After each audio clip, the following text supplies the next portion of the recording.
What if I told you that the secret to fluent English wasn't in another grammar book, but in the philosophy of one of the world's greatest innovator?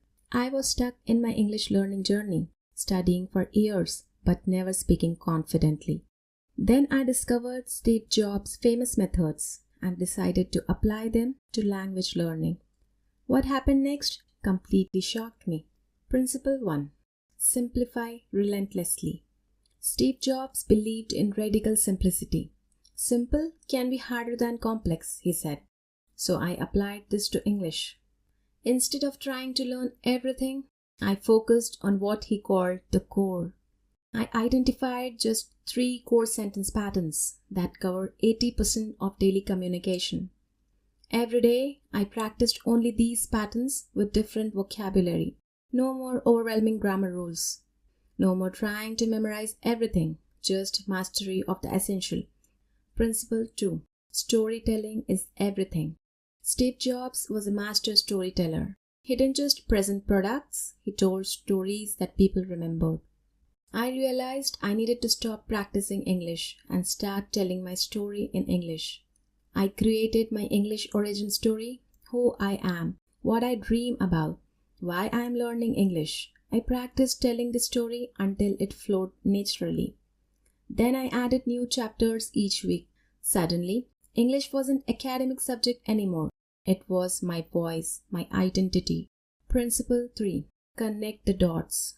Steve Jobs famously said, "You can only connect the dots looking backward." I stopped trying to plan my perfect English journey and started creating dots to connect. I watched one English TED Talk daily, not to understand everything, but to find one powerful phrase I loved. I read one English article, not to analyze grammar, but to find one beautiful sentence. I talked to one person, not to have perfect conversations, but to practice one new expression. These dots seemed random at first, but after 30 days, they started connecting into something amazing. After 90 days of the Steve Jobs method, something incredible happened.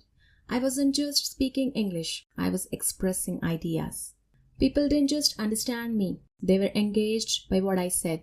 The method wasn't about learning more English, it was about thinking differently about communication.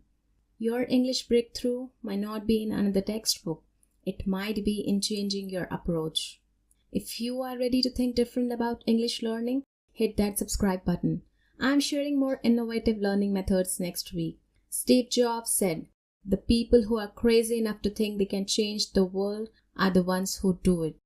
Be crazy enough to think you can master English. Be crazy enough to believe your voice matters. Your English journey deserves innovation, not repetition. Which of these principles resonates most with you?